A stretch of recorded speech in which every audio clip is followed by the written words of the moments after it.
أنفسنا ومن سيئات أعمالنا من يهده الله فلا مضل له ومن يضلل فلا هادي له وأشهد أن لا إله إلا الله وحده لا شريك له وأشهد أن محمدا عبده ورسوله أرسله بالحق بشيرا ونذيرا فقد قال الله تعالى في كلام المجيد أعوذ بالله من الشيطان الرجيم يا أيها الذين آمنوا اتقوا الله حق تقاته ولا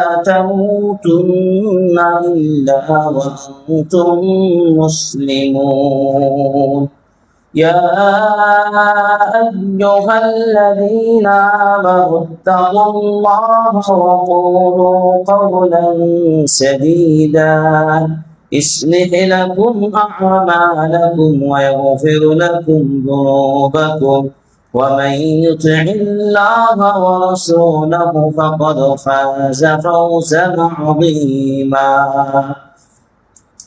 أما بعد فإن خير الحديث كتاب الله وخير الهدي هدي محمد صلى الله عليه وسلم وشر الأمور محدثاتها وكل محدثة بدعة وكل بدعة ضلالة وكل ضلالة في النار وبعد فأعوذ بالله من الشيطان الرجيم بسم الله الرحمن الرحيم وما قدر الله حق قدره والأرض جميعا قبضته يوم القيامة والسماوات مطوية بيمينه سبحانه وتعالى عما يشركون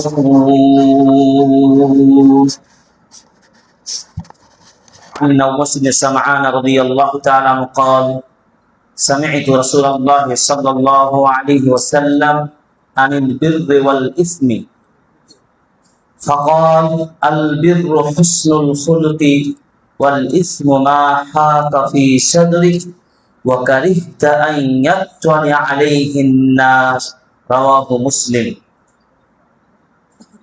যাবতীয় প্রশংসা আদায় করছি একমাত্র আল্লাহ সুবহানাহু ওয়া তাআলার জন্য যে রব্বে কারীম আজকে আত-তাওহীদ জামে মসজিদ দোয়ারীপাড়া মিরপুর এই জামে মসজিদে সমবেত হওয়ার সুযোগ করে দিয়েছেন জুমার দিনে। আমরা সকলে প্রশংসা আদায় করি আলহামদুলিল্লাহ। শতকোটি দরুদ ও সালাম বর্ষিত হোক প্রিয় নবীর প্রতি, যিনি সত্যিকার একজন আদর্শ মানুষ হিসাবে গড়ার যত উপকরণ থাকা তিনি পরিপূর্ণ উত্তম আদর্শ প্রতিষ্ঠা করেছেন। তিনি ছিলেন আমাদের নাজাত লাভের বাস্তব দৃষ্টান্ত। সেই নবী মুহাম্মদের উপর অসংখ্য দরুদ ও সালাম বর্ষিত হোক সাল্লাল্লাহু আলাইহি ওয়াসাল্লাম। প্রিয় উপস্থিতি, আজকে আমরা আলোচনা করব এমন একটি বিষয় যেই বিষয়ের সাথে আমরা কম বেশি মানুষ হিসাবে ছোট বড় যা জেনে অথবা অজানায় প্রকাশ্যে অথবা প্রকাশ্যে পাপ নামক এক ভয়ঙ্কর অন্যায়ের সাথে আমরা সম্পৃক্ত আছি। অনেকেই চেষ্টা করেন যে আমি পাপ মুক্ত থাকবো, কিন্তু দেখা যায় তিনি কোনোভাবে পাপের সাথে জড়িয়ে যান। আবার অনেকেই সরাসরি পাপ মনে না করে তুচ্ছ মনে করে গায়ের জোরে শক্তি খাটিয়ে পাপের সাথে নিজেকে সম্পৃক্ত রেখে চলেছে। আবার অনেকে এটাও ভাবে এখন আমার যৌবন আছে, শক্তি আছে, অর্থ আছে, ক্ষমতা আছে, এখন আমি যা পারি তা করে চলবো, এমন একটা সময় আসবে, বিশেষ করে বয়স্ক যখন হব, তখন আমি আল্লাহর কাছে তওবা করে ক্ষমা প্রাপ্ত হব। তার মানে তিনি নিশ্চিত জেনে শুনে পাপ করছেন। এই জন্য আমাদেরকে সত্যিকার অর্থে যদি মহান রব্বে কারীমের কাঙ্ক্ষিত জান্নাত পেতে হয়, জান্নাতুল মাওয়া পেয়ে ধন্য হতে হয়, তাহলে এই পাপের যতগুলো পথ আছে আমাদের পথগুলো বন্ধ করতে হবে, সেই পাপ থেকে নিজেকে সংযত রাখতে হবে। তবে আল্লাহ সুবহানাহু ওয়া তাআলার ওয়াদা, তিনি জান্নাতুল মাওয়া প্রস্তুত করেছেন। যারা পাপকে পাপ মনে করে পাপকে ছেড়ে দিবে, বিপরীতে কল্যাণকর আমল সালেহের সাথে নিজেকে প্রস্তুত রাখার চেষ্টা করবে, আল্লাহ রাসূল বলেছেন, আল্লাহ বলেছেন, আ'আদাতু লিইবাদিয়াস সালিহিন, আমি আমার সৎ বান্দাদের জন্য এমন জান্নাত প্রস্তুত করেছি, যেই জান্নাত কোনোদিন কোনো চোখ দেখে নাই, কোনোদিন কোনো কান শ্রবণ করে নাই, কোনোদিন কোনো অন্তর তা কল্পনাই করে নাই। এত নিয়ামতপূর্ণ জান্নাত রেখেছি, সুবহানাল্লাহ। বলুন, আমরা কে বা জান্নাত চাই না? জান্নাত আমার প্রত্যেকেরই আকাঙ্ক্ষা, কিন্তু এই জান্নাতের পথ আপনাকে আড়াল করে রেখেছে। এই জান্নাতের পথ আপনার জন্য কঠিন হয়ে যাবে আপনার আমার কৃতকর্মের পাপের কারণে। সেই পাপ থেকে বাঁচতে হলে আমাকে যে উপায়গুলো ইমামগণ আমাদেরকে সতর্ক করেছেন, সেই পলিসিগুলো জেনে নেওয়া উম্মাহর সময়ের দাবি মনে করি। এই জন্য এ বিষয়ে বিদগ্ধ বিভিন্ন ইমাম বিভিন্ন ভাবে কোরআন ও সুন্নাহর আলোকে আলোচনা উপস্থাপন করেছেন। বিশেষ করে শাইখুল ইসলাম ইমাম ইবনে তাইমিয়া রাহিমাহুল্লাহ অত্যন্ত ঘনিষ্ঠ ছাত্র শাইখ ইবনে কাইয়িম রাহিমাহুল্লাহ, তিনি এই বিষয়ে একটি চমৎকার বই তিনি রচনা করেছেন। সেই বইটির আলোকে আজকে আমরা আপনাদেরকে পাপ থেকে বাঁচার এবং পাপের বিরুদ্ধে লড়াই করার 20টি উপায় উপস্থাপন করার চেষ্টা করব। তবে আমি 20টি হয়তো পারবো না, আপনাদের এই সংক্ষিপ্ত সময়ে যে কয়েকটি উপস্থাপনের সুযোগ পাবো, অত্যন্ত মনোযোগ দিয়ে শুনে বাস্তব জীবনে আপনারা অ্যাপ্লাই করার চেষ্টা করবেন। তবে আমাদের খুতবা শোনা এবং উপস্থাপন করার প্রয়াস আমাদের সার্থক হবে ইনশাআল্লাহ। এই পর্যায়ে প্রিয় রাসূল সাল্লাল্লাহু আলাইহি সাল্লামের অসংখ্য হাদিস রয়েছে। সহিহ মুসলিম একটি বিখ্যাত কিতাব, সেই কিতাবের 2553 নম্বর হাদিস, 2553 নম্বর হাদিসের আলোকে আমরা পাপ ও পুণ্য বলতে কি বুঝি, আমরা বিখ্যাত সাহাবী নওয়াস ইবনে সামআন আল আনসারী রাদিয়াল্লাহু তাআলা আনহুর বর্ণনা থেকে উল্লেখ করতে চাই।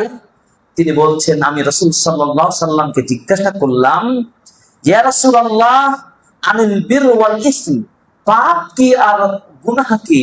পাপ গুনাহ নেকি বলতে কি বোঝায়?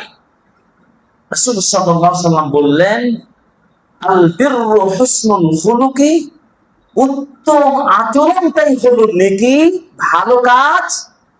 আর ওয়াল ইসমু মা হাকা ফি নাফসিকা, আর হৃদয়ের মাঝে অন্তরের মধ্যে যদি কোনো উদ্রেক সৃষ্টি হয়, দ্বিধাদ্বন্দ্ব সৃষ্টি করে, যে কাজটি ঠিক হচ্ছে না, এটি মনে হয় অন্যায় হচ্ছে, এই বিবেকের নাড়া দিলে এমন যতগুলো কাজ আছে প্রত্যেকটা হলো পাপ। এবং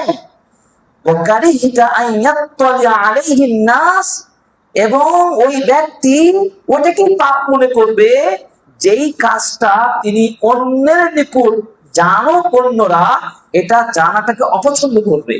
এটা যদি ভিতরে আপনাদের জাগ্রত হয়, ভিতরের বিবেক থেকে যে প্রশ্ন জাগে, আমি যে সুদ খাচ্ছি, আমি যে ঘুষ খাচ্ছি, আমি যে গীবত করছি, আমি যে অন্যায় করছি, আমি রাগান্বিত হচ্ছি, আমি অন্যের প্রতি আমি জুলুম করছি, যতগুলো করছে প্রত্যেকটা একটা সেন্টার পয়েন্ট হচ্ছে হৃদয়। এই হৃদয়ের মাঝে প্রশ্ন জাগে, আমি যার জুলুম করছি, যার জমি দখল করে নিচ্ছি, যার অর্থ আত্মসাৎ করে নিচ্ছি, এটা যদি অন্য কোনো মানুষ জানে, তাহলে আমাকে আর সমাজের মুরব্বী বলবে না, আমাকে ভালো পোশাকধারী মানুষ বলে সজ্জন ব্যক্তি হিসেবে জানবে না। তার মানে আপনি চাচ্ছেন যদি জেনে নাই তাহলে আমাকে খারাপ বলবে। এই যখন আপনার এই হার্ট এসে এই আঘাতটুকু করছে, তখনই বুঝে নেবেন আপনি অন্যায়ের উপর রয়েছেন। এই হচ্ছে পাপ এবং পুণ্য এর যে উদাহরণ এবং পরিচিতি সংজ্ঞা হাদিসের আলোকে পেয়ে গেলাম। তাহলে পুরো জীবনটা দুইটা ভাগে ভাগ করা যায়। একটা উত্তম চরিত্রের সাথে থাকা মানে আপনি নেকির সাথে থাকবেন, জান্নাতের পথে চলবেন। আর হৃদয়ের মাঝে দ্বিধাদ্বন্দ্ব সৃষ্টি করবে, অন্যায় বলে আপনি আখ্যায়িত করবেন, সেটি হলো পাপ ও অন্যায়। এই জন্য আমাদেরকে জানতে হবে সে কোন পদ্ধতিগুলো অবলম্বন করলে আমরা পাপ থেকে সত্যিকার বাঁচতে পারবো। আমাদের জানতে হবে পাপ কি, কাকে পাপ বলে, পাপ করার মতো জ্ঞান ও ঈমান থাকতে হবে, আল্লাহর প্রতি সঠিক ঈমান ও ভয় থাকতে হবে। যারা আল্লাহর অবাধ্যচারণ করেছে সেই আল্লাহর ভয়কে তাকে প্রাধান্য দিতে হবে। আল্লাহ সবকিছু দেখছেন, এই বিশ্বাস দৃঢ়ভাবে আপনাকে বিশ্বাস করতে হবে। প্রত্যেককে এই বিশ্বাস রাখতে হবে ডান ও বামে আল্লাহর বিশেষ ফেরেশতা নিয়োজিত রয়েছেন, একজন পাপ বিপদ করছেন, এই বিশ্বাস থাকতে হবে। মরণকে স্মরণ করতে হবে, কারণ মরণ তাকে যে কোনো মুহূর্তে জীবনের কামড় দিয়ে এই জীবনকে বিনাশ করে দেবে। পাপের শাস্তি হবেই, কবরের শাস্তি হবেই, হাসরের ময়দান কঠিন হবে, মিজান ফুলসিরাত পার হওয়া কঠিন হবে, ফলশ্রুতি আমাকে জাহান্নাম যেতে হবে এই পাপের কারণে। এই ভীতি আমার মধ্যে সৃষ্টি করতে হবে। এমনকি জান্নাত লাভের আশা প্রত্যাশা যখন থাকবে, তখন একজন মানুষ পাপকে ভয় পাবে। মনের বিরুদ্ধে লড়াই করতে হবে। মনের চাহনি, মনের ইচ্ছা, কল্পনা, চাওয়া অনেক থাকবে, সেটাকে আপনাকে বাধা দিতে হবে। সামগ্রিকভাবে যতগুলো কবিরা পাপ রয়েছে, গুনাহ রয়েছে, সেগুলোকে ছোট মনে করা যাবে না। আপনি মনে করছেন যে এটা ছোট কাজ, আসলে আপনি কবিরা গুনাহ করেছেন। যেই কবিরা গুনাহ মারাত্মক পাপ, আপনি মনে করেছেন তওবা করব, আমি তওবা করার সুযোগ কি পাবো, এই ধোঁকায় নিজেকে সম্পৃক্ত করবেন না। পাপ করার ইচ্ছা হলে আপনি ধৈর্য ধারণ করবেন। এই জন্য ধৈর্যের পরিচয় দিতে গিয়ে বলা হয়েছে যে অন্যায় কাজ থেকে বিরত সংযত থাকার নাম হচ্ছে সবর, এবং আনুগত্যপূর্ণ ভালো কাজগুলো পালন করতে গিয়েও কষ্ট করবেন, এটাও সবর। প্রিয় উপস্থিতি, এভাবে মনের বিরুদ্ধে লড়াই করতে হবে। যেই পাপ থেকে বাঁচার জন্য পৃথিবীর সবচাইতে সম্মান মর্যাদার ব্যক্তিকে ছিলেন প্রিয় নবী মুহাম্মদ সাল্লাল্লাহু আলাইহি সাল্লাম। তিনি পাপ থেকে পবিত্র থাকার জন্য প্রতিটি সালাতে তিনি বলতেন, আল্লাহুম্মা বাঈদ বাইনি ওয়া বাইনা খাতায়ায়া কামা বা'আদতা বাইনাল মাশরিক ওয়াল মাগরিব। ইয়া আল্লাহ, তুমি আমার গুনাহকে এত আমার থেকে দূরে করে দিন, যেমন ভাবে পূর্ব পশ্চিমের মাঝে দূরত্ব রয়েছে। মানে তিনি বারবার চাইতেন, আল্লাহ আমারও যদি কোনো পাপ হয়ে যায়, গুনাহ হয়ে যায়, আমি পাপ থেকে মুক্ত থাকতে চাই। সেই নবী বারবার এই দোয়াটি করতেন। এমনকি তিনি সালাতের শেষে তাশাহুদে বসে বসে এই দোয়াটি পড়তেন, আল্লাহুম্মা ইন্নী আউযু বিকা মিনাল মা'সামি ওয়া মিনাল মাগরামি। অর্থাৎ আল্লাহ, আমি তোমার কাছে পাপ থেকে আশ্রয় চাচ্ছি এবং ঋণগ্রস্ত হওয়া থেকে আশ্রয় চাচ্ছি। তাহলে বোঝা গেল আল্লাহর নবী পাপকে ভয় পেতেন, পাপের বিরুদ্ধে নিজের জীবনকে সংগ্রাম করেছেন এবং আল্লাহ সাহায্য চেয়েছেন। আল্লাহ, আমি কোনোভাবে যেন পাপ না করি। বলেন তো আমি আপনি তাহলে কত বেশি পাপ করি আর কতটুকু আল্লাহর কাছে সাহায্য চাই পাপ থেকে বাঁচার, আমরা কয়বার বলি? আমরা কি সেভাবে কল্পনা করি? আমরা গতানুগতিক সালাত আদায় করি, সালাতে আল্লাহ বাঈদ বাইনি বলি, কিন্তু বাঈদ বাইনি অর্থটা কি, এর গভীরতা কি আমি বুঝি না। আমার হৃদয়ের মাঝে সেই জাগরণ তৈরি হয় না। আপনি বলছেন আল্লাহুম্মা ইন্না আউযু বিকা মিনাল মা'সাম, আপনি বলছেন কিন্তু আপনি বুঝতে পারছেন না। এটি হচ্ছে আমাদের জাহালাত। এই মূর্খতার কারণে আমরা নিজেদেরকে ঠিক সত্যিকার প্রস্তুতি নেওয়া পাপ থেকে বাঁচার শক্তি আমরা সঞ্চয় করতে পারছি না। প্রিয় উপস্থিতি, এই জন্য ইমাম ইবনুল কাইয়্যিম রাহিমাহুল্লাহ তিনি যে পাপ থেকে বাঁচা, পাপের বিরুদ্ধে লড়াই করার পিছনে যে 20টি উপায় ও মূলনীতি কথা উল্লেখ করেছেন, তার প্রথমটি তিনি বলেছেন, একজন মানুষ যদি সত্যিকার পাপ থেকে বাঁচতে চায়, তাকে প্রথম যে উপায়টা অবলম্বন করতে হবে যে ইজলালুল্লাহি লাহু ওয়া ই'যাযামুহু, মহান আল্লাহর সম্মান ও তাআযীম করতে হবে। মহান আল্লাহর সম্মান তাআযীম করতে হবে মানে মহান আল্লাহ তাআলাকে মানুষ তার হৃদয়ের মাঝে সবচাইতে বড় বড়ত্ব হিসেবে চিন্তা করবে। মানে আমি পাপ করব, আমি তো একটা সামান্য একজন আল্লাহর সৃষ্টি মানুষ বান্দা, আমার সৃষ্টিকর্তার সামনে আমি পাপ করতে পারি কেমনে? যে রব্বে কারীম আমাকে আপনাকে তার আনুগত্য করার জন্য সৃষ্টি করেছেন, যে আল্লাহ সুবহানাহু ওয়া তাআলা বিশাল সম্মান মর্যাদার অধিকারী, যার সাথে পৃথিবীর কোন শক্তি কোন সৃষ্টির তুলনা হতে পারে না। তিনি তো মহান সৃষ্টিকর্তা, তিনি সবকিছু নিয়ন্ত্রণকারী। তার কাছে আমার মতো একজন ছোট্ট মানুষ পাপকে তুচ্ছ মনে করি, আমি পাপকে ঘৃণা করবো, আমার রব আমার বড়, আমার রবের সামনে আমি পাপ করতে পারি না।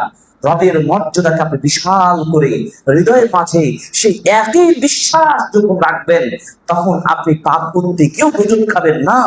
বিশাল আসমান জমিনের মালিকের সামনে আমি অন্যায় করতে পারি না।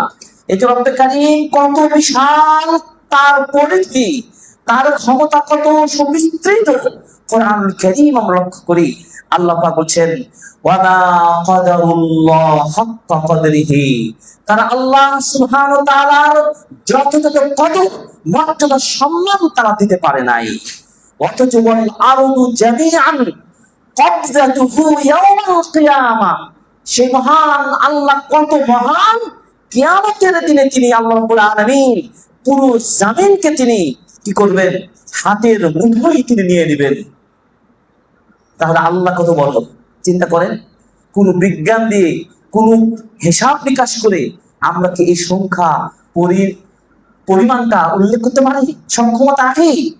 এই পৃথিবীর কত ভূখণ্ড, কত বিশাল এই ভূখণ্ড, এই জমিন কত বিস্তৃত, পুরো জমিনটাকে যে আল্লাহ তাআলা হাতের মুঠোয় তিনি করে দিতে পারবেন, সেই শক্তিশালী সেই সৃষ্টিকর্তার সামনে আপনি পাপ করবেন কেমনে?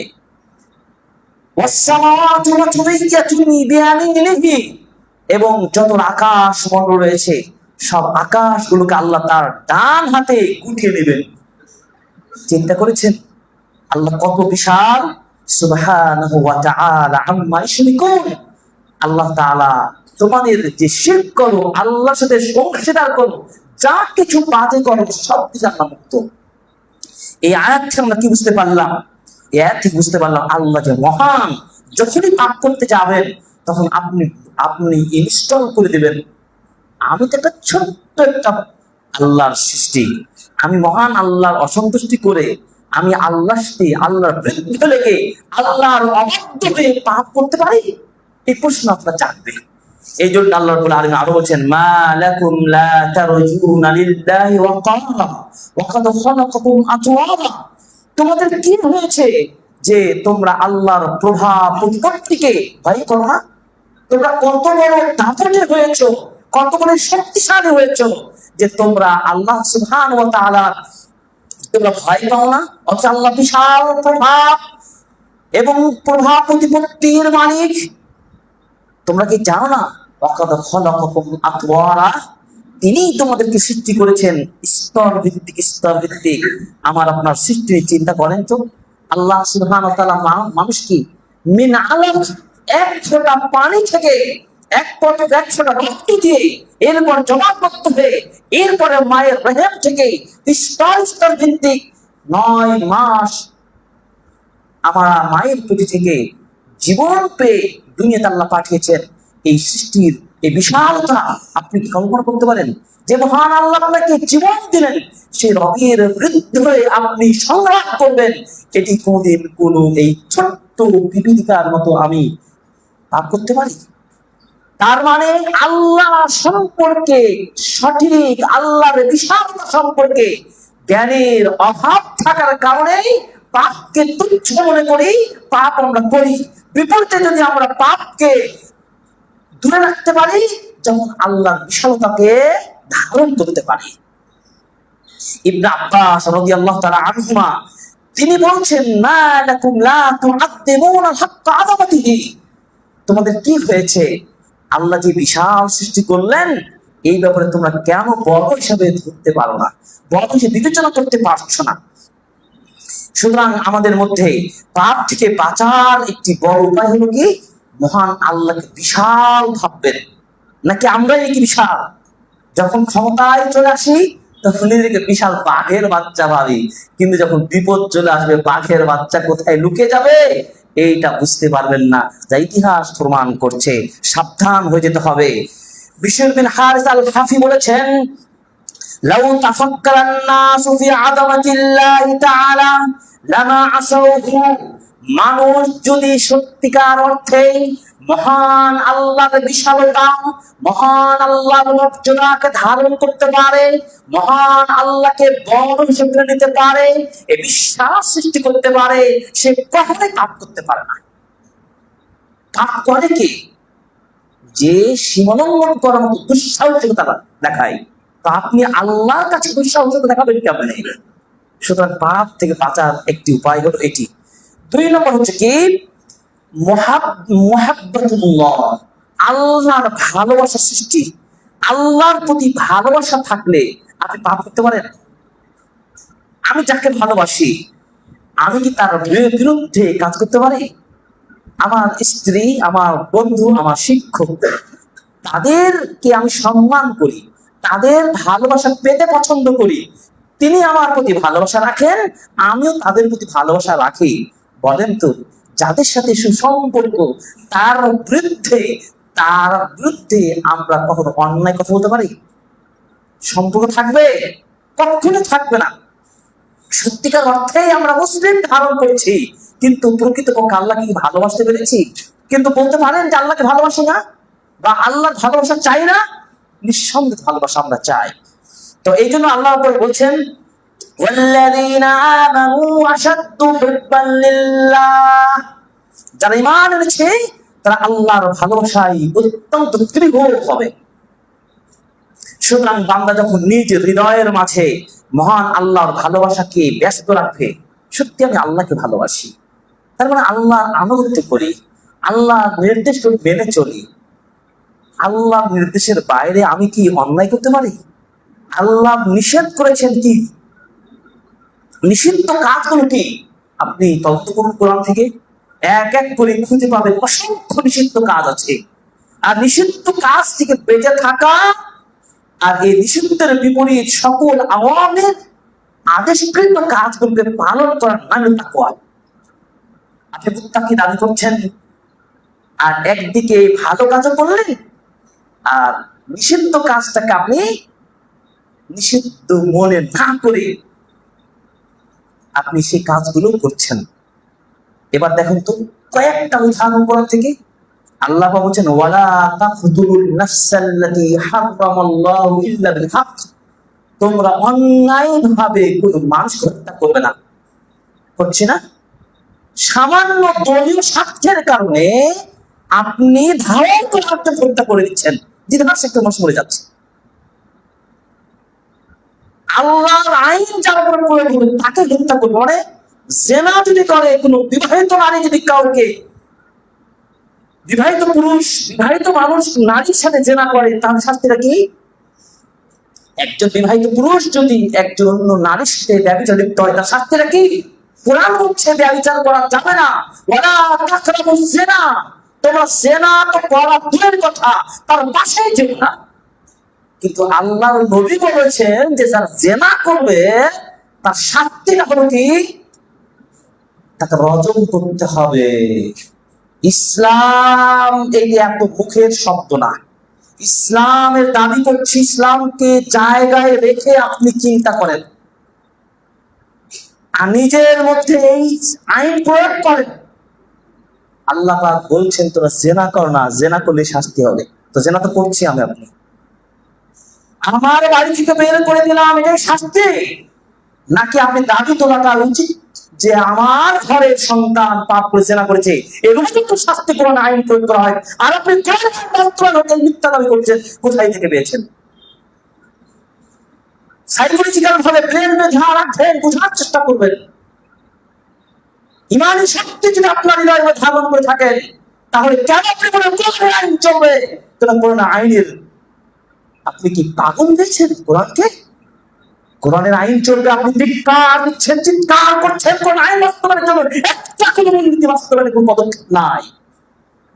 মনে করবেন গণমিছিল ডাক দিয়ে কোনো লাভ হবে না। কোরআনের আইনকে কোরআনের জায়গা রাখেন, বাস্তবে দেখেন যান, দেখবেন দেশে, বিশ্বে, পৃথিবীর ভূখণ্ডে শান্তি, নিরাপত্তা, নিশ্চিত আল্লাহ নাযিল করবেন ইনশাআল্লাহ। প্রিয় উপস্থিতি, বোঝার চেষ্টা করেন। বলছিলাম, আল্লাহর প্রতি ভালোবাসা সৃষ্টি করলে কোনো মানুষ পাপ করতে পারে না। ওই আল্লাহ নিষেধ করেছেন অনেক পাপ। তোমরা মানুষকে অন্ন হত্যা করো না, তোমরা জেনা করো না, তোমরা সুদ খেও না, তোমরা ঘুষ খেও না, তোমরা মানুষের প্রতি জুলুম করো না, তোমরা গীবত করো না, তোমরা মানুষের পরনিন্দা করো না।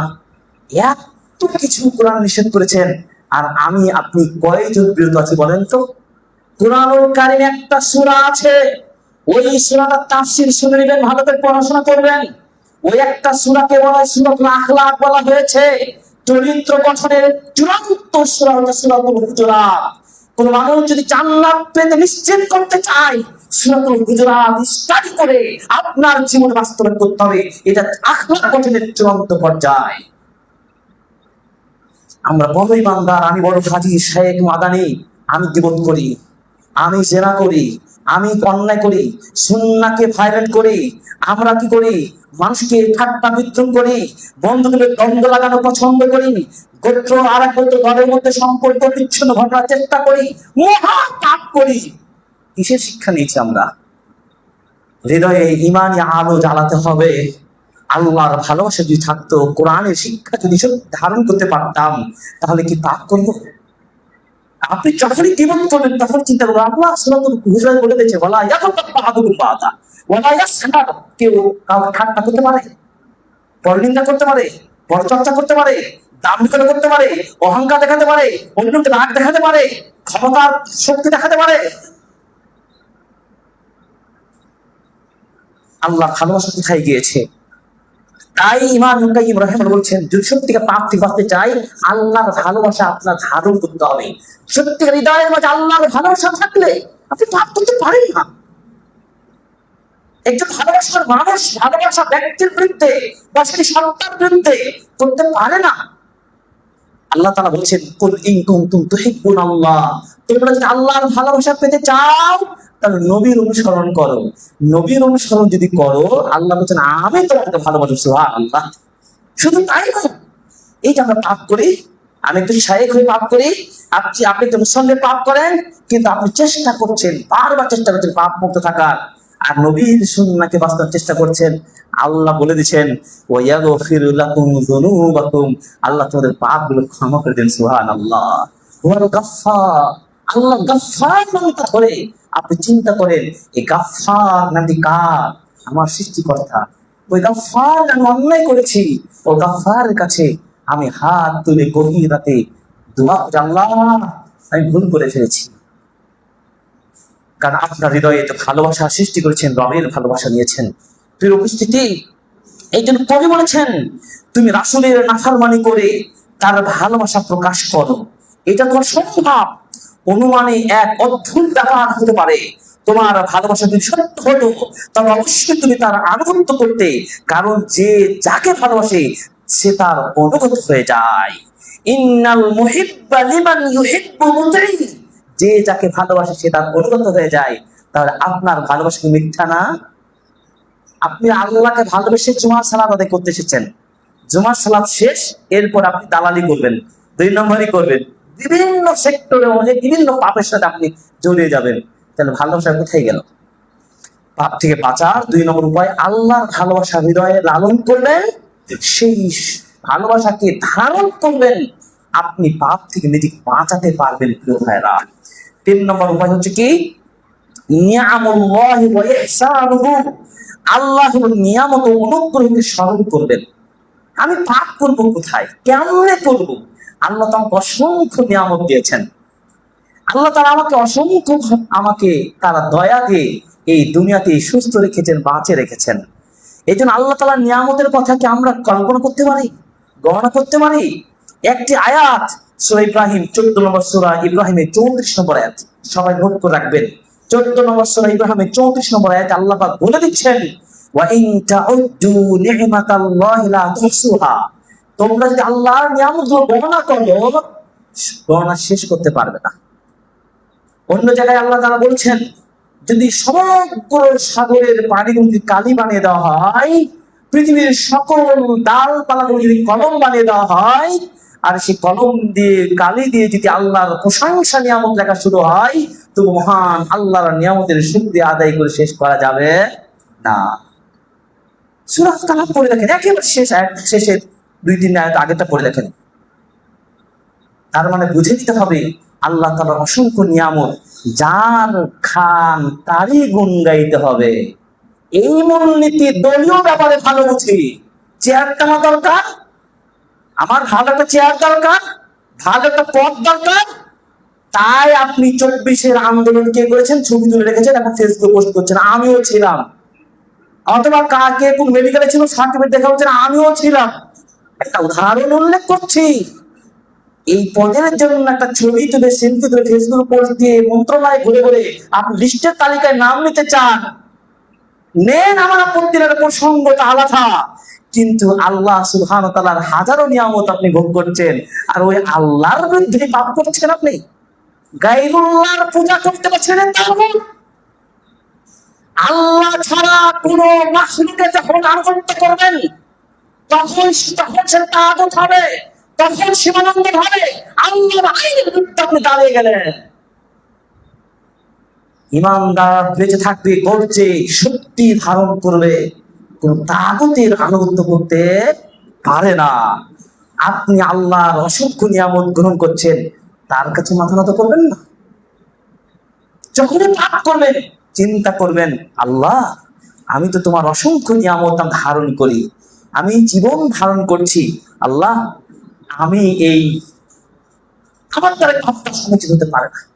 এই জন্য দেখুন, একটা খুবই বাস্তবভিত্তিক দৃষ্টিভঙ্গি ইমাম আব্দুল গানি আল মাকদিসি রাহিমাহুল্লাহ তার বিখ্যাত গ্রন্থ আত-তাওয়াবিন, এই গ্রন্থে ইব্রাহিম আদহামের একটি কাহিনী উল্লেখ করেছেন। সেই কাহিনীটা যদি আমরা বুঝি তাহলে আমার আলোচনা প্রায় শেষ হয়ে যাবে। সেখানে 5টা বিষয়। ধরুন আপনি পাপাচারী, পাপ করতে চান, আপনার কাছে আমার কয়েকটা প্রশ্ন, যদি সুযোগ থাকে আপনি পাপ করবেন, আর না পাপ করার কোনো অপশনই খুঁজে পাবেন না। দেখেন আপনার জীবনের সাথে মিলে যাবে, আমার জীবনের সাথে মিলে যাবে। আপনাকে 5টি স্টেপ ভিত্তিক প্রশ্ন করা হবে, যেটা ইব্রাহিম আদহাম রাহিমাহুল্লাহ তার জীবন কাহিনীর মধ্যে চমৎকার ভাবে উল্লেখ করেছেন। তার কাছে একজন ব্যক্তি এসে বলল, হে আবু ইসহাক, আমি আমার নিজের উপর জুলুম করেছি, সুতরাং আপনি আমার কাছে এমন কিছু বিষয় পেশ করুন যা আমার হৃদয়ের জন্য ধমক সৃষ্টি করবে, আমাকে সেই পাপ থেকে জুলুম থেকে উদ্ধার করবে। আবু ইসহাক, আপনি আমাকে পরামর্শ দিন, বাঁচার উপায় বলুন। অন্যায় করেছি, এত জুলুম করেছি, বাঁচার উপায় দেন। তিনি ইব্রাহিম আদহাম রাহিমাহুল্লাহ তিনি লোকটিকে বললেন, তুমি যদি 5টি আচরণ গ্রহণ করো এবং সেটা সক্ষম হও, তাহলে তোমাকে অবশ্যই পাপাচার থেকে রক্ষা করবে ইনশাআল্লাহ। তোমার সুখ ভোগ তোমাকে ধ্বংসমুখ থেকে পতিত করবে না। তুমি যে আনন্দের জান্নাত অপেক্ষা করছো, সে জান্নাতের পথটা তোমার প্রসারিত হয়ে যাবে। সেই 5টি তোমার আচরণ নিজের মধ্যে ইনস্টল করো। 1, আবু ইসহাক বললেন, বলুন তাহলে সেই 5-এর কি? 1 নম্বর বললেন, তুমি যখন মহান আল্লাহর অবাধ্যচরণ করার ইচ্ছা করবে, আপনি আব্দুর রহমান, আপনি খালেদ মনে করেন, চিন্তা করেন, আপনি যখন কোন পাপ করার ইচ্ছা করবেন, তখন আপনার কাছে আমার প্রশ্ন, আপনি পাপ করা অবস্থায় আপনি কোন রুজি খাদ্য গ্রহণ করতে পারবেন না, কারণ রিজিকের মালিক কে? আল্লাহ। আপনি আল্লাহর রিজিক খাবেন আর আপনি আল্লাহর আইন ভঙ্গ করবেন? সাহস থাকলে আপনি পাপ করেন, সমস্যা নাই, কিন্তু পাপ করার অবস্থায় কোন রিজিক ভক্ষণ করা যাবে না, খাদ্য পানীয় নেওয়া যাবে না। লোকটি স্বাভাবিক আশ্চর্য বলল, তাহলে আমি কোথায় থেকে খাবো? পৃথিবীর বুকে যা কিছু আছে সবাই তো মহান আল্লাহর রিজিক। তিনি তাকে বললেন, আরে ভাই, এটা কি তুমি মনে করো তুমি তার রুচি ভক্ষণ করবে আর তারই অবজ্ঞাচরণ করবে? একটা প্রশ্ন হলো, পাপের অনুমতি দিলাম আপনাকে, কিন্তু একটা কন্ডিশন দিলাম, কি? আপনি কিছু খেতে পারবেন না। তাহলে খাদ্য রুজিকের মালিক কে? আল্লাহ। 2 নম্বর বললেন না, আপনি দ্বিতীয় পরামর্শের কথা বললেন যে তুমি যখন অবাধ্যচরণ করবে তখন তুমি সেই মহান সৃষ্টিকর্তার কোন খণ্ডে অবস্থান করতে পারবে না। চিন্তা করেছেন কি বলে? মহা মুশকিল কথা। পৃথিবীর কোন বিন্দু, কোন জায়গা কোন মানুষের নিজস্বকে দাবি করতে পারে? পুরো আকাশ পথ বলেন, ভূমি বলেন, আর জলপথ বলেন, স্থলপথ বলেন, সব কিছুর মালিক তো আল্লাহ। কোথায় গেলে আমি পাপটা করবো? সেটা গোপনে করি আর প্রকাশ্যে করি, যেই সিস্টেমে করি, যেই পলিসি আমি চিন্তা ফলো করে পাপ করি, জায়গা তো আলটিমেটলি আমার লাগবে। কি বলেন আপনি? তখন তিনি বলছেন, যেই মহান রবের জায়গায় দাঁড়িয়ে তুমি পাপ করবে, সেই রবের বিরুদ্ধে তুমি পাপ করতে পারো। তখন বললেন 3 নম্বরটা বলেন। ইব্রাহিম আদহাম বললেন, তুমি যখন তার অপত্যচরণ করার ইচ্ছা করবে, সে অবস্থায় তুমি তার রুচি খাবে, তার জমিনে বসবাস করবে, তাহলে তুমি এমন জায়গা দেখো যেখানে তোমাকে দেখার কেউ থাকবে না। লেও জায়গাও নাই, অর্থাৎ ধরলাম খাইলাম, ধরলাম জায়গাও নিলাম, কিন্তু এমন কোন জায়গা আছে যেখানে আপনি গোপনীয়তা রক্ষা করতে পারেন? আল্লাহ আলিমুম বিযাতিস সুদূর, এই মান আছে না নাই? আল্লাহ গভীর হৃদয়ের মাঝে কি স্বপ্ন দেখেন সেটাও আল্লাহ জানেন। আল্লাহু আকবার। আর আপনি একটা ভিআইপি হোটেলে যাওয়ার চেষ্টা করছেন, দুনিয়ার এত মানুষ সচেতন হয়ে গেছে, কোন রোড দিয়ে যাচ্ছেন, কোন গলি দিয়ে যাচ্ছেন, মানুষের মেকানিজম থেকে আপনি পার পাচ্ছেন না। গুগল লোকেশন দিয়ে প্রশাসন লোকেরা আপনাকে খুঁজে বের করছেন, আর আল্লাহ সুবহানাহু ওয়া তাআলার কাছে এগুলো কি কঠিন? আল্লাহু আকবার। গোপনীয়তা কোথায়? চতুর্থটি প্রশ্নটি তাকে বলা হলো, যখন মালাকুল মাউত তোমার আত্মহরণ করতে আসবেন, তখন তাকে তুমি বলো, আমাকে সে পর্যন্ত সময় দিন যে পর্যন্ত না আমি বিশুদ্ধ তওবা করি। একটা সুযোগ দাও। মালাকুল মাউত হাজির হয়ে গেলে আপনার কথা কি শুনবে সে? আপনি কত বড় বাহাদুর, শুনবে? আপনি তওবা করার সুযোগ পাবেন না। পাপ করবেন, আপনি করেন পাপ। 5 নম্বর হলো, ইব্রাহিম বললেন, কিয়ামতের দিন যখন প্রহরীগণ, জাহান্নামের ফেরেশতাগণ তোমাকে ধরে জাহান্নামের দিকে নিয়ে আসবেন, তখন তুমি তাদের সাথে যেও না। লোকটি বলল, তারা আমাকে ছাড়বে? আমি তো দুনিয়াতে পাপ করেছি, তারা আমাকে ছাড়বে? আমি তো অপরাধী, অ্যারেস্টেড হয়ে গেছি, আমি তো অপরাধ করছি, আল্লাহর ঘোষণা চলে এসেছে, অন্যায়কারীদের ছাড় হবে না। তখন বলে, বাবা আমাকে ছেড়ে দাও, আমি ভালো মানুষ হয়ে গেলাম না। পাপ কারো পাপ নয়, এটা কথাই আমরা বলি। যদি টোটাল 5টি কথা আপনি বলি, খাবেন যার, গুণ গাইবেন তার, এটাই তো কথা। খাবেন যার আর গুণ গাইবেন অন্যের, এটি হতে পারে কোনোদিন নীতি বলে?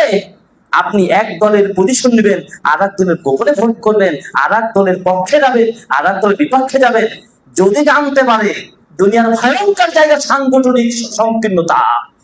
এ কথা আপনাদের যুক্ত করছি, সামাজিক জীবনে চলাফেরা করি, তাই আপনার দলে, সেটা ধর্মীয় সংগঠন বলেন, রাজনৈতিক বলেন, বা সোসাইটি বলেন, যে কোনো ক্ষেত্রে বলেন, যদি একটু মতাদর্শের উল্টো হয়, তাহলে ক্যান্সির সাথে সাথে বহিষ্কার তাকে ঘোষণা করা হয়। আর এখনকার বহিষ্কার গুলো তো খুব মারাত্মক। কি সোশ্যাল মিডিয়াতে ছড়িয়ে দেওয়া হয় যে অমুক জয়নুল আবেদিনকে বহিষ্কার করা হলো, আব্দুর রহমানকে বহিষ্কার করা হলো। গোপন থাকে না, মহান রবের কাছে কেমনে গোপন করবেন? মানুষের কাছেই তো আপনি নিরাপদ না। তাহলে বুঝাতে পেরেছি, পাপের বিরুদ্ধে লড়াই করতে হবে। আল্লাহর নিয়ামত গুলো যদি আপনি জাস্টিফাই করেন, আপনি সেগুলো চিন্তা ফিকির করেন, তাহলে আপনি খেতে যাবেন। আপনি মদ পান করবেন মনে করছেন, আপনি চিন্তা করবেন, মদ পান করলে তো আমার ব্রেনের বিকৃত হয়ে যাবে। মদ পান করার পরে যখন ব্রেন বিকৃত হয়ে যাবে মেধা, তখন আমি তো নাই অন্যায় আর কিছু দেখতে পারবো না। মানুষকে হত্যাও করব, আমি ধর্ষণও করব, আমি জুলুম করবো, সবকিছু সম্ভব। মাদকতা সবচাইতে ভয়ঙ্কর, আর আজকে মাদকতা ছয়লাভ হয়ে গেছে। আর মাদকতা মানে আপনারা মনে করছেন শুধু ড্রিঙ্কিং ওয়াটার, না, শুধু ড্রিঙ্কিং ওয়াটার না, মাদকতা একটা পূর্ণ একটা মাদকতা বর্তমানে।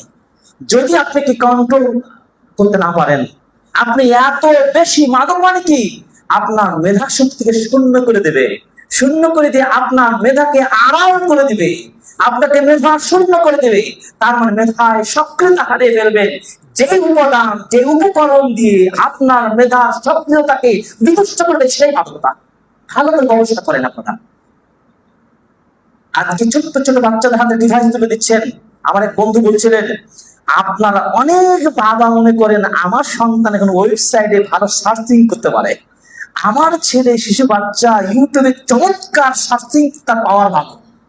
আবার এসে বাবা মা, নানা নানি, দাদা দাদি, তার কলিগরা এত খুশি, এত খুশি। আমার সেই বন্ধু বলছিলেন, বক্তব্যে বলছিলেন যে ওই একটা সন্তান নষ্ট হওয়ার জন্য ওই বাবাই এক নম্বর দায়ী, তার জীবনকে শেষ করে দিল। আমার বন্ধুকে বলি, আমার প্রিয়জনকে বলি, মিডিয়ার সামনে সন্তানদেরকে আনবেন না, তাদের ছবি আপনার পোস্ট করবেন না, তাদের সফলতা হিসাবে আপনি মনে করবেন না আমার সন্তান আজকে অ্যান্ড্রয়েড সেট চালাতে পারে, আমার সন্তান আজকে আইফোন চালাতে পারে। এটা দাম্ভিকতা নয়, অহংকার নয়, এটা চমৎকার বিশ্লেষণ নয়, বরং সেই সন্তান কখনো সন্তানকে নষ্ট করার জন্য আর অন্য কেউ দায়ী না, আপনার মতো একটা জ্ঞানহীন মূর্খ বাবা মা যথেষ্ট। এই মাদকতা আপনাকে নষ্ট করেছে।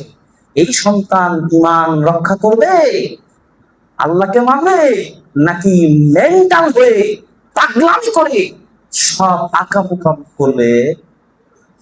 উপস্থিতি, এই জন্য আল্লাহ নিয়ামতের চিন্তা করবেন। টেলিফোন, মোবাইল, এই অ্যান্ড্রয়েড, এই সফটওয়্যার সবকিছু খারাপ নয়, এগুলো উপযুক্ত ব্যবহারের একটা লিমিট রয়েছে, একটা সময় আছে, এর বুদ্ধিভিত্তিক আপনার চিন্তা রাখতে হবে। উপস্থিতি, সুতরাং পাপ থেকে বাঁচার জন্য 4 নম্বর উপায় বলছিলাম, আল্লাহর নিয়ামত ইহসান গুলোকে আপনি চিন্তা করবেন, সেগুলো স্মরণে রাখেন। 4 নম্বর হচ্ছে কি, গদাবুল্লাহ ওয়া ইন্তিকামহু, মহান আল্লাহর গজব, ক্রোধ এবং প্রতিশোধকে আপনি স্মরণ করবেন। পাপ করছে মানে আল্লাহ তাআলা তো রেগে যাবেন, রাখবেন না। আমি যে কথা আগেই বললাম, আমি একটা দলের প্রধান, আমি মসজিদ কমিটির প্রধান, আমার ইমাম মুয়াজ্জিন যদি অপব্যবহার করে, আইনি লঙ্ঘন করে, আরেকজন সচিব হয়ে, আরেকজন মালিক হয়ে তাকে মেনে নেব? আমি প্রধান্বিত হব না? মসজিদের আইন লঙ্ঘন যদি ইমাম সাহেব করেন, মুয়াজ্জিন সাহেব করেন, বা খাদেম সাহেব করেন, সেক্রেটারি, সভাপতি মেনে নেবে? মেনে নেবে না, কখনো মেনে নেবেন না। অন্যায়কে প্রশ্রয় দিতে পারে না। আপনার আমার সৃষ্টিকর্তা মহান আল্লাহ তাআলা আপনাকে জীবন দিয়েছেন, যৌবন দিয়েছেন, শক্তি দিয়েছেন, অর্থ দিয়েছেন, শান্তি দিয়েছেন, সুখ দিয়েছেন, গাড়ি দিয়েছেন, বাড়ি দিয়েছেন, ক্ষমতা দিয়ে সম্মান দিয়েছেন। সেই রবের সামনে আপনি অন্যায় করবেন, রব রাগ করবে না, প্রধান্বিত হবে না মনে করেন? গদে রব্বি, আমার রব রেগে যাবেন, এই কথা মাথায় রাখতে হবে। এবং মনে রাখবেন, অন্যায় করেছেন, অন্যায়ের প্রতিশোধ কিন্তু তিনি নিতে পারেন। কে পারে, কি পারে না? আল্লাহ কি অন্যায়ের প্রতিশোধ নেননি? আল্লাহ অনেক সময় পরীক্ষা দিয়ে সতর্ক করেন, সতর্ক করতে করতে যখন সীমা অতিক্রম হয়ে যায়, আল্লাহ তখন তার কি প্রতিশোধ তিনি গ্রহণ করেন। এর হাজারো দৃষ্টান্ত আছে। ফেরাউনের প্রতিশোধ কি আল্লাহ নেননি? ফেরাউনকে অনেক সুযোগ দেওয়া হয়েছিল। ইযহাব ইলা ফিরাউন, মুসা এবং তার হারুনকে বললেন, তোমরা যাও, 2 ভাই চলে যাও ফেরাউনের কাছে, তাদের কাছে গিয়ে খুব নরম ভাষায় কথা বলে তাওহীদের দাওয়াত দাও। অনেক চেষ্টা করা হয়েছিল। ফেরাউন দাম্ভিকতায় বলেছিল, ওয়া রাব্বুল আলামিন, কে রব? আনা রাব্বুকুমুল আলা, আমি হচ্ছে আল্লাহ, আমি হচ্ছে সবকিছু প্রধান, আমার মধ্যে যাবে কে? আমি তো সবকিছুকে কন্ট্রোল করি। চিন্তা করেছেন? আল্লাহ বল বা তারপরে তাকে জাদুর যে কাহিনীটা ছিল গত জুমায় বলেছি, সেখান থেকে শিক্ষাটা ছিল এটাই, পরবর্তীতে জাদুর কার্যক্রম করেও সে জিততে পারে নাই। পরবর্তীতে ফেরাউনের জাদুকর সকলে সিজদা দিয়ে তাওহীদ টেনে এনেছিলেন, মুসার পক্ষে হয়ে গেছিলেন। সুতরাং আসুন প্রিয় ভাই ও বোনেরা, আমাদেরকে এই পাপের বিরুদ্ধে লড়াই করে আমাদেরকে বাঁচতে হবে, জীবনকে বাঁচাতে হবে। পাপ থেকে বাঁচার যে উপায়টি 4 নম্বর বলছিলাম, যে আপনি রবের রেগে যাওয়া, প্রধান্বিত হওয়া, তার প্রতিশোধ গ্রহণকে ভয় করবেন। আপনি মনে করছেন যে আমি তো ভালোই পারছি, আল্লাহ জুলুম জুলুম শুনতে শুনতে শুনতে দেখতে দেখতে দেখতে আপনাকে একটা পর্যায়ে নিয়ে যাবেন, এমন ক্যান্সার হবে। যারা ঘুষখোর আছেন, সুদখোর আছেন, বর্তমান বলেন আর অতীত বলেন, ভবিষ্যৎ জানি না, এই দুইটা টাইম সম্পর্কে ভালো করে বলতে পারি। আমার ক্ষুদ্র মেধায় যা দেখেছি, আমরা চাকরির বাজারে গণজাগরণে 24-এর আন্দোলন করেছেন, যে বা যারা এই ক্ষমতায় আছেন, থাকবেন, ছিলেন, বিগত ইতিহাস কি আমরা গবেষণা করে যা দেখেছি, বলতে পারবো সাহস নিয়ে কোন নেতা কোন দল বলতে পারবেন কিনা আপনার দলের লোকেরা, আপনার প্রশাসনের লোকেরা প্রত্যেকটা মেধাবীদের তার মেধার যোগ্যতাকে পরিচালিত দিয়ে কোন দুর্নীতি করে নাই, কোন ঘোষণা করে নাই, সচেতনার সাথে তাদের তাদের জায়গা তুলে দিয়েছে। এর প্রমাণ নাগরিকদের সামনে, মিডিয়ার সামনে, পেপার পত্রিকায় ঘোষণা দিতে হবে। যদি পারেন তাহলে বুঝবেন, কিন্তু সেটা কি হয়, হয়েছে বলতে পারবেন? পারবেন না। আমি বলেছি, আবারও বলছি, নো শুধু প্রেজেন্ট টাইম বলছি না, এখন অতীত বর্তমান ভবিষ্যৎ আমি জানি না, গায়েবের খবর। কিন্তু দেখেন আমাদের বিচারের অবস্থাটা কোন দিকে যাচ্ছে। আমরা অন্যায় করছি, অন্যায় করছেন না? এই জন্য আমাদের সত্যিকার দিনের দিকে আসতে হবে। আল্লাহকে ভয় করেন। বেশি দিন কেউ বাঁচার জন্য আসে নাই, বেশি দিন কেউ বাঁচবো না। এই অন্যায়কে অন্যায় বলেন, ন্যায়কে ন্যায় বলেন। আল্লাহ তাআলা পাপ যখন হয়ে যাবেন তখন ছাড় দিবেন না। অনেক পাপ করেছে, তার শাস্তি দুনিয়াতেই পেতে হয়েছে। নিজের ঘরে থাকার সুযোগটুকু হয় না, যখন পাপ হয়ে যায়, অন্যায় যখন করি, আপনি দেখবেন অনেক বাবা তার আপন সন্তানকে তাজ্জুবিত করে নাই? শুনেন না আপনারা? বলবেন একজন দিনদার বাবা চেষ্টা করেন তার সন্তানকে, বাবা তুমি সালাত আদায় করো, তুমি ভালোভাবে পড়াশোনা করো, তুমি আনন্দ করো, তুমি ভালো আচরণ নিয়ে করে উঠো। সন্তান মাদকাসক্তি পাগল হয়ে গেল, একটা পর্যায়ে বাবা বলে তোর মতো সন্তান আমার দরকার নাই। কি প্রতিশোধ গ্রহণ করলেন কি করলেন না? আপনার যিনি রব, সন্তানটার যার রব মহান আল্লাহ তাআলা, আপনার প্রতি রাগ করবেন না? 2 নম্বরে খেয়ে খেয়ে বড় হলেন, কোটি কোটি টাকা, চাকরির বাজারেও টাকা নিয়ে এলেন, একটা টাইমে কোটি কোটি টাকার মালিক হয়েও তিনি ক্যান্সারে মারা গেলেন। 1 টাকা খেতেও পারলো না, নিয়ে যেতেও পারলো না, সবই গেল, আমও গেল, কি বলেন, আমও গেল, ছালাও গেল। সাবধান, পাপ থেকে বাঁচার জন্য নিজেকে প্রস্তুত গ্রহণ করেন। অতএব আল্লাহ তাআলা আমাদেরকে রক্ষা করবেন যদি আল্লাহ তাআলাকে আমরা সত্যিকার ভয় করতে পারি। 5 নম্বর হচ্ছে কি, যে পাপ থেকে বাঁচার 5 নম্বর হচ্ছে কি, ফাওয়াতুল খাইরি ওয়াল ফাদলি। পাপ করলে কল্যাণ এবং আল্লাহর মাহাত্ম্য হারিয়ে যাবে, এটা মনে রাখতে হবে। মনে করছে পাপ করবে মানে, মনে রাখেন সোজা কথা, পাপ করলে আপনি যে নিয়ামতের মধ্যে ছিলেন ওটা থাকবেন না। আরো ভালো করে বুঝেন, পাপ চলছে চলতে চলতে চলতে গণভবনের মতো বিশাল বাড়িতে ছিল, অবস্থান করেছে। এর মতো আরাম দুনিয়া তার কিছু আছে? বাংলাদেশে এর চেয়ে উন্নত নিরাপত্তামূলক আর কিছু জায়গা আছে আপনারা জানেন? আমি জানি না। সেই নিরাপদ এলাকা তাকে ছাড়তে হয়েছে, আমাকে হচ্ছে, আপনাকে হচ্ছে। আমি অতদূর যাবো না, আমি ভালো পয়সা ইনকাম করি, ভালো একটা বাড়িতে সুখী লাইফ আমি গড়ে তুলি, কিন্তু আমি তো 2 নম্বরই করি, আড়ালে কেউ দেখে না, কেউ দেখে না, দেখে তো আল্লাহ। এমন একটা রোগ হয়ে গেল, বাঁচার কোনো পথ নাই, কাউকে বলতেও পারে না, খাটতেও পারে না, ফুটতেও পারে না, বলতেও পারে না আমি এমন একটা রোগে আক্রান্ত হয়েছি, কবে প্রশ্ন বলে যে নাই, ঠিক হয় না? চিন্তা করেন ভাইরা, তো আপনি যে কল্যাণের মধ্যে ছিলেন, এই কল্যাণ থেকে বঞ্চিত হবেন যখন পাপ করবেন। তার মধ্যে নাম্বার 1, দুনিয়ার সবচেয়ে বড় সম্পদ কোনটা বলেন তো? একটা বিশাল চাকরি না, বিশাল ব্যবসার মালিক, বিশাল একটা বাড়ির মালিক না।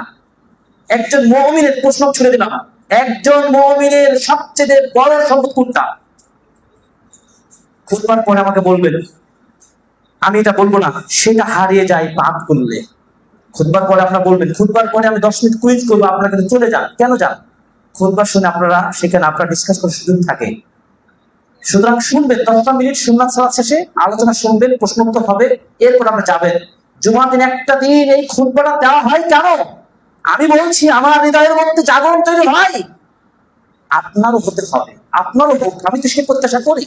আমি বলছি আমি যেন আমাদের পাপ হয়, কথায় হয়, চিন্তা হয়, চলতে হয়, বলতে হয়, আপনারও হবেই। প্রিয় ভাইরা, এই জন্য দেখেন, যখন পাপ করবেন, হাদিস আসছে, ইঙ্গিত দিচ্ছি, লা ইয়াজনি জানি হিনা ইয়াজনি ওয়া হুয়া মুমিন। মানুষ যখন জেনা করে তখন সে মুমিন থাকতে পারে না। মানুষ যখন চুরি করে তখন মুমিন থাকতে পারে না। মানুষ যখন মদ পান করে তখন তিনি মুমিন থাকতে পারে না। তার মানে যখন মদ পান করে না, জেনা করে না, চুরি করে না, সে হচ্ছে তার ঈমানটা আছে।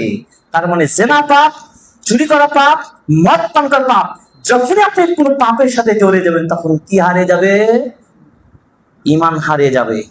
গাড়ি পাওয়া যাবে, বাড়ি পাওয়া যাবে, কিন্তু ঈমানকে কিন্তু আনা যাবে? ঈমান যতক্ষণ পর্যন্ত আপনি তওবা করে ফিরে আসবেন ততক্ষণ পর্যন্ত ফিরে পাবেন না। এই জন্য মনে রাখতে হবে। হাদিসের শেষ বক্তব্য আমি এখান থেকেই শেষ করবো। ইবনে মাজাহ 42 নম্বর হাদিস। আল্লাহ নবী বলছেন, নিঃসন্দেহে আমার উম্মতের কয়েক দল লোককে চিনি, যারা কিয়ামতের দিন তিহামা পর্বত সম পরিমাণ নেকি নিয়ে উপস্থিত হবে কিয়ামতের ময়দানে। তিহামা হচ্ছে মক্কা এবং ইয়ামনের মধ্যবর্তী বিশাল একটি পাহাড়ের নাম। এত বিশাল পাহাড় ভর্তি নেকি কিয়ামতের দিন হাজির হবে এত সহদা দবদবে আমলদার। কিন্তু আল্লাহ তাদের সে সমস্ত নেকিকে উড়ন্ত ধূলিকণাতে তিনি পরিণত করে দেবেন।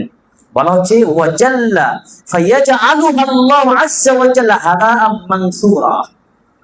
মানে একেবারে এত পাহাড় পরিমাণ নেকিকে ধুলোকণায় তিনি পরিণত করে দেবেন। সাহাবাগণ বলছেন, আল্লাহর নবী ব্যাপারটা কি? তারা কারা? তাদের পরিচয় বলুন। যে এত নেকিওয়ালা মানুষ, এতবার হজ করেছেন, এত জনদরদি মানুষ, এত ভালো মানুষ, সেই লোকটা কে নবীজি বলুন। তাদের ভাষায় বলছে, ইয়া রাসূলুল্লাহ সিফহুম লানা জালিহিম লানা আল্লাহ তাকুনা মিনহুম ওয়া নাহনু লা না'লাম। তাদের পরিচয় বলেন যাতে আল্লাহ আমাদেরকে তাদের মধ্যে অন্তর্ভুক্ত না করেন। নবী আমাদেরকে বলেন, তারা প্লিজ বলেন। দেখেন সাহাবীদের হাদিস জানার আগ্রহটা দেখেন রাসূলের কাছে। তারা পাপকে কিভাবে ভয় পেতেন। তারা এই হাদিসটা শোনার পরে সাহাবীরা মনে করছেন, হয়তো আমাদের মধ্যে সে আচরণ আছে নাকি, থাকলে তো আমরা আল্লাহর তওবা করে নেব। আমরা এমন আচরণ, এমন আমল নিয়ে আল্লাহকে হাজির হতে চাই না। পাহাড় পরিমাণ আমল করলাম, পাহাড় পরিমাণ উন্নয়ন করলাম, কিন্তু সেই উন্নয়ন নাকি কোনো কাজে লাগবে না। শুনেন তাহলে কারা? রাসূল বললেন, আমা ইন্নাহুম ইখওয়ানুকুম ওয়া মিন জিলদাতিকুম ওয়া ইয়াখুযুনা মিনাল লাইল। তারা তোমাদেরই ভাই, তোমাদের রক্তে মাংসে করা, তোমাদের মতোই তারা রাতে সালাত আদায় করে, তোমাদের মতোই তারা দিনে সালাত আদায় করে, তোমাদের মতোই তারা সাদাকা করে, তোমাদের মতোই তারা ভালো জীবন ধারণ করে। কিন্তু ওয়ালাকিন্নাহুম আকওয়াম ইযা খালাউ বিমাহারিমিল্লাহ ইনতাহাকুহা। কিন্তু যখন তারা আল্লাহর নিষিদ্ধ বস্তু নিয়ে লোকচক্ষুর অন্তরালে থাকবে তখন তারা অমান্য ও লঙ্ঘন করতে বাধ্য হয়ে যায়। খুবই সুফিগিরি। এমন একটা রেজিস্টার পেয়েছি, এমন একটা ভিসি পেয়েছি, এমন একটা শিক্ষা নিয়োগ কমিটি পেয়েছি, ইমানদারের বাচ্চা ইমানদার, কিন্তু সেই ইমানদারের বাচ্চা ইমানদার এত বড় অঙ্কের টাকা তিনি লেনদেন করেছেন, এমন একটা তথ্যবাদিত্ব করেছে, প্রীতি, অর্থের প্রীতি, টাকার প্রীতি, শান্তির প্রীতি, সব কিছুতে একজন সমস্যা করেছে। বিশ্ববিদ্যালয় নষ্ট হয়ে গেছে, বিভিন্ন ক্ষেত্র নষ্ট হয়ে গেছে, টাকার মানে অন্যায় করে। আমি দীপ্ত কণ্ঠে আপনাদেরকে বলছি, এই অন্যায় গুলো করছে এই লোকটা ছিল ইমানদার, এই লোকটা ছিল হাজিদারি, এই লোকটা ছিল সমাজের সম্মানিত ব্যক্তি। সেই লোকগুলো সেদিন তিহামা পাহাড় করে নিয়ে যাবে, এই দিনে কিন্তু কোনো কাজে আসবে না। আল্লাহ তাআলা হেদায়েত দান করুন, তাদেরকে আমাদেরকে রক্ষা করুন। আমিন। বারাকাল্লাহু লানা ওয়া লাকুম ফিল আযীম ওয়া নাফা'না ওয়া ইয়্যাকুম বিল হাকিম ইন্নাহু তাওয়াবুর মালিকুর রাউফুর রহিম। ইন্নাল হামদুলিল্লাহি ওয়াহদাহু ওয়াসসালাতু ওয়াসসালামু আলা রাসূলিল্লাহি ওয়া আলা আলিহি ওয়া সাহবিহি ওয়া মান আম্মাবাদ। ইয়া আইয়ুহাল্লাযীনা আমানু সাল্লু আলাইহি ওয়া সাল্লিমু তাসলিমা। আল্লাহুম্মা সাল্লি আলা মুহাম্মাদ ওয়া আলা আলি মুহাম্মাদ কামা সাল্লাইতা আলা ইব্রাহিম ওয়া আলা আলি ইব্রাহিম ইন্নাকা হামিদুম মাজিদ। اللهم بارك على محمد وعلى ال محمد كما باركت على ابراهيم وعلى ال ابراهيم انك حميد مجيد. ربنا اتنا في الدنيا حسنه وفي الاخره حسنه وقنا عذاب النار. رب ارحمهما كما ربياني صغيرا. رب ارحمهما كما ربياني صغيرا. اللهم اغفر للمؤمنين والمؤمنات والمسلمين والمسلمات. اللهم اعز الاسلام والمسلمين. اللهم اعز الاسلام والمسلمين. اللهم اغفر للمؤمنين والمؤمنات والمسلمين والمسلمات. আল্লাহুম্মা ইগফির লাহুম ওয়ারহামহুম ওয়াদখিলহুমুল জান্নাহ ওয়া'ইদহুম আযাবাকা মিন আযাবিন নার ইয়া আকরামাল আকরামিন ইয়া যাল জালালি ওয়াল ইকরাম। রব্বানা আতিনা ফিদ দুনিয়া হাসানাহ ওয়া ফিল আখিরাতি হাসানাহ ওয়া কিনা আযাবান নার। ربنا لا تزغ قلوبنا بعد إذ هديتنا وهب لنا من لدنك رحمة إنك أنت الوهاب يا ذا الجلال والإكرام يا مصرف القلوب ثبت قلوبنا على طاعتك. ربنا لا تدع ذنبا إلا غفرته ولا هما إلا فرجته ولا مريدا إلا شفيته ولا ميتا إلا رحمته يا ذا الجلال والإكرام. يا الله আমাদেরকে পাপ মুক্ত সুন্দর জীবন দান করুন, আমিন। হে আল্লাহ, আমাদের জীবনে অনেক পাপ হয়েছে, অন্যায় হয়েছে আল্লাহ, কথা কাজে আড়ালে গোপনে প্রকাশ্যে সব পাপ থেকে তওবা করছি আল্লাহ। হে আল্লাহ, আমাদের তওবাগুলো কবুল করুন, আমিন। হে আল্লাহ, জীবনে যে কদিন বেঁচে থাকি ঈমান নিয়ে, শক্তিশালী ঈমান নিয়ে হকের উপরে বেঁচে থাকার শক্তি ঈমান দান করুন, আমিন। হে আল্লাহ, কোরআন ও সুন্নাহ অনুযায়ী জীবনকে ধারণ করার শক্তি তৌফিক কামনা করছি, আমিন ইয়া রাব্বুল আলামিন। এই জন্য আমাদের সকলকে ভালো কাজের সাথে থাকার শক্তি দান করুন, আমিন। এর উপস্থিতি, খুতবার মধ্যে আপনাদেরকে পাপ থেকে বাঁচার অনেকগুলো উপায় বলার চেষ্টা করেছি, কিন্তু পরিপূর্ণ বলা সম্ভব হয় না। এই জন্য আপনাদেরকে ধারণা দিচ্ছি, ইমাম কাইয়্যিম রাহিমাহুল্লাহর পাপের বিরুদ্ধে লড়াই, এই বইটা আপনারা পড়বেন, ওয়াহিদিয়া.com-এ সার্চ দিয়ে বইটা সংগ্রহ করবেন, অথবা মুয়াজ্জিন সাহেবের সাথে যোগাযোগ করবেন, আপনার বইটা সংগ্রহ করে পুরোটা করে নেবেন। 20টা উপায় আছে, আব্দুল হামিদ ফাইজাল মাদানী অনুবাদ করেছেন। এই বইটি পড়ে আপনারা পাপকে, সত্যিকার পাপের বিরুদ্ধে বিজয় আপনি নিজেকে নিশ্চিত করতে হবে, তাহলে আপনার মৃত্যু, আপনার সফলতা, আপনার কল্যাণকর হবে ইনশাআল্লাহ। এরপর আপনাদেরকে বলেছিলাম যে মসজিদ নববীর ইমাম শেখ আব্দুর রহমান আল হুযাইফি হাফিজাহুল্লাহ তত্ত্বাবধানে চমৎকার একটি বইয়ের কথা বলেছিলাম, ইমানি হৃদয়ের ইবাদত নামা, একটি চমৎকার বই, 176 পৃষ্ঠায়। এই বইটি আলহামদুলিল্লাহ আপনাদের গত মাসে বলেছিলাম, এটি সম্পূর্ণ হয়েছে আলহামদুলিল্লাহ, আল্লাহর শুকর আদায় করছি। এই বইগুলো অনুবাদ করে আপনাদের খেদমত দেওয়ার চেষ্টা করছি, সেটাও মুয়াজ্জিন সাহেবের সাথে যোগাযোগ করবেন, অথবা ওয়াহিদিয়া.com সার্চ দিবেন। সর্বশেষ গত মাসে খুতবায় বলেছিলাম, জাদুর উপরে আলোচনা করেছিলাম, পুরো বিস্তারিত জাদু, বদনজর, রুকিয়া, শরীর চিকিৎসা, কবিরাজ হেকিমের কাছে যাওয়া লাগবে না। এই একটা বই ডায়েরি আপনার কাছে রেখে দিবেন, মা বোনেরাও রাখতে পারবেন। এই চিকিৎসা আপনি নিজে নেবেন ইসলামের আলোকে, শরিয়ার আলোকে। এটাও আগামী সপ্তাহের মধ্যে হয়ে যাবে ইনশাল্লাহ। সবগুলো আপনারা মুয়াজ্জিন সাহেবকে বলে রেখেছি, আপনার তার সাথে যোগাযোগ করবেন, সংগ্রহ করবেন, সামগ্রিকভাবে বই পড়াশোনা করেন, জ্ঞান চর্চা করেন, এবং কাউকে ভয় না করে আল্লাহকে ভয় করে চলেন। ইনশাআল্লাহ আল্লাহ তাআলা আমাদের সফলতা দান করবেন, কল্যাণ দান করবেন, এই আশা ব্যক্ত করে আমরা খুতবার সমাপ্তি টানছি। সুবহানাকাল্লাহুম্মা ওয়া বিহামদিকা আশহাদু আল্লা ইলাহা ইল্লা আনতা আস্তাগফিরুকা ওয়া আতুবু ইলাইক। রব্বানা তাকাব্বাল মিন্না ইন্নাকা সামিউল আলিম ওয়া তুব আলাইনা ইন্নাকা তাওয়াবুর রহিম। সুবহানা রাব্বিকা রাব্বিল ইজ্জাতি আম্মা ইয়াসিফুন ওয়া সালামুন আলাল মুরসালিন ওয়ালহামদুলিল্লাহি রাব্বিল আলামিন। আমিন আমিন।